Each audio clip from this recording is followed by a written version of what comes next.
The Johnny Baldwin Show is a local sports radio show on Super Talk 1450 AM.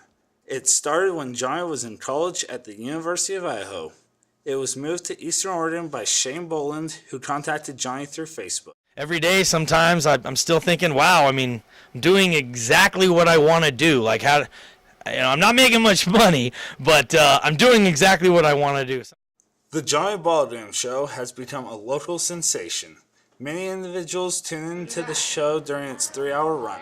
If you're not a sports fan, but you're just bored in your car and you can turn to 1450 AM and be entertained for 3 minutes when you're heading to the store or something, I want to get that crowd. And I also want to get the crowd where the diehards, where they're going to listen for an hour or so a day.